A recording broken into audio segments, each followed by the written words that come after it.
하마스란 정치 집단을 선택을 해가지고 지금 치르고 있는 비용에 대한 내용을 오늘 잠시 한 번 더 다루겠습니다. 다루겠는데 뭐 이게 집단적으로 선택하는 거니까 정치라는 것이 투표라는 것이 집단적으로 선택하는 거니까 세계사를 보게 되면 결국은 뭐 겪고 알 수밖에 없는 것이고 이제 겪고 알 때 정도가 되면은 그때는 이제 많이 어려워진 거죠. 방향을 바꾸기에. 오늘 대통령의 이 이야기를 이제 보면서 윤 대통령이 이제 뭐 권력이 끈이 끊어졌으니까 이제 뉴스의 중심에서 이제 밀려난 거지 않습니까? 밀려났는데 윤 대통령의 국민의힘의 탈당 선언과 관련된 그런 변을 심각하게 받아들이는 대한민국 국민들이 몇 %나 될까? 아마 한국의 식자층이나 엘리트층들 가운데서 자신의 정치적 이유 분리와 관련해 가지고 심각하게 받아들이지 않은 사람이 상당히 많을 겁니다. 한 뭐 60% 이렇게는 안 되겠습니까? 그리고 뭐 본인은 별로 관련이 없고 사업하는 사람들은 뭐 이런 상황이 전개가 되더라도 돈 버는 데는 별로 문제가 없을 거다 이렇게 생각할 것이고 대학 교수들도 마찬가지겠죠. 이게 이제 정치 체제라든지 이런 부분들이 공공재니까 누구도 부담을 비용을 치료해야 될 특별한 인센티브가 없는 공공재지 않습니까?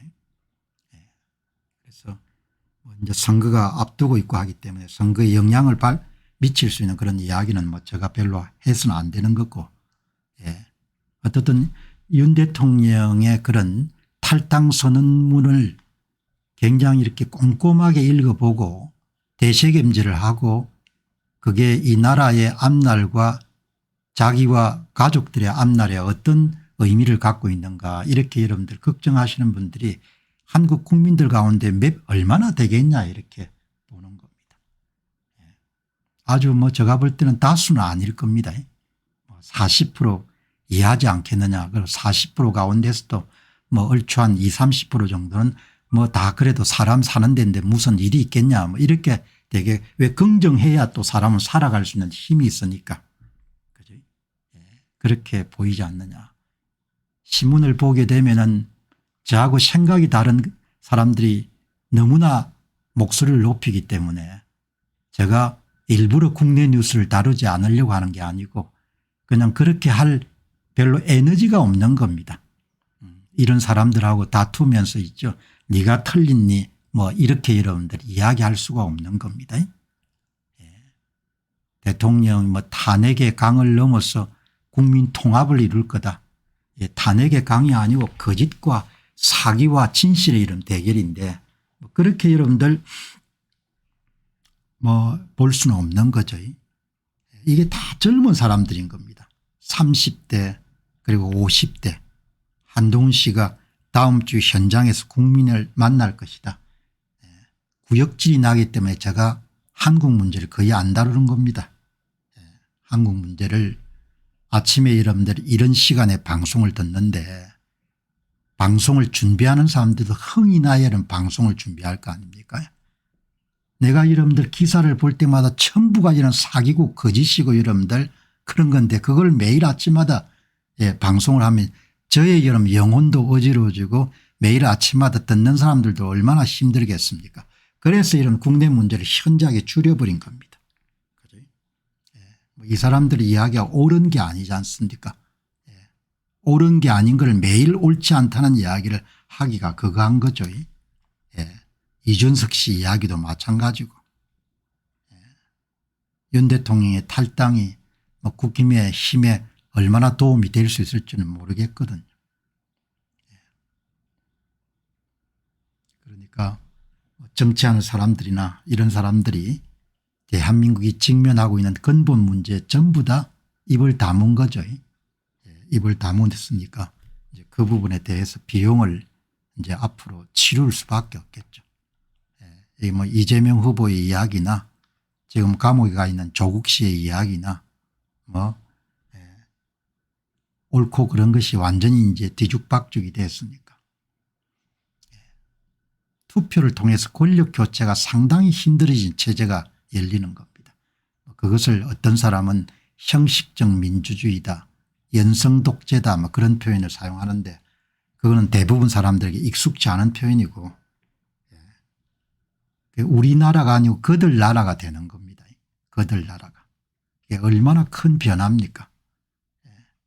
한국이 어려워질 것이다 이렇게 생각했지만 그래도 이렇게까지 갈 길로는 그렇게 별로 예상을 못했던 거죠. 어려워질 거다 이렇게는 봤습니다. 뭐 10년 20년 전부터 나라가 계속 내려앉을 거다 이렇게 봤지만 이런 식으로 여러분들 나라가 변질되리라고 생각 안 했던 거죠. 여기 보시게 되면은 대선 후보 누구도 말하지 않는 국가 부채 위기, 권력 교체가 원활하지 않는 체제가 되면은 일단 경제가 망가질 수밖에 없습니다.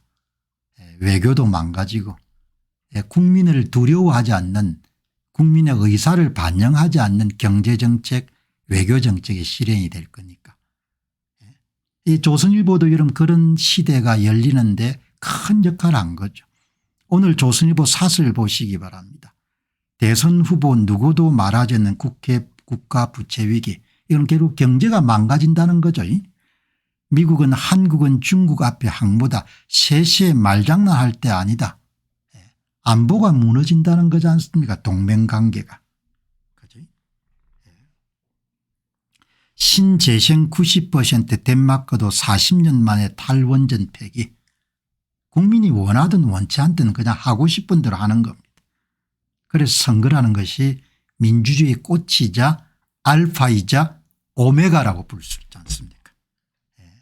뭐 조선일보가 다 이런 세상이 만들어지는데 기여했고 대법관들이 기여했고 검사들이 기여했고 경찰이 기여했고 국회의원들이 기여했고 검찰이 기여했고 전부가 여러분 다 힘을 더했으니까 오늘 방송 보시면서 뭐 이렇게 의견이 좀 다르신 분들 계시는데 뭐 그냥 들으시기 바랍니다. 다른 의견을 가지는 것은 뭐 제가 환영하니까 세월이 흐른 다음에 아 그래도 그 양반이 참 바른 이야기를 했겠구나.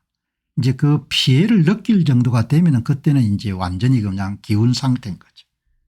그때는 다시 여러분들 원상복귀를 하기가 힘듭니다. 시오노 나나미가 여러분 그런 이야기를 자주 했지 않습니까? 로마사 전편을 보게 되면은 권력을 가진 황제는 나라가 웬만큼 잘 돌아갈 때 나라의 방향키를 잘 잡아야 된다는 거지 않습니까? 이렇게 여러분들 정리를 뭐 하시면 좋을 것 같습니다. 어떻게 해야 됩니까?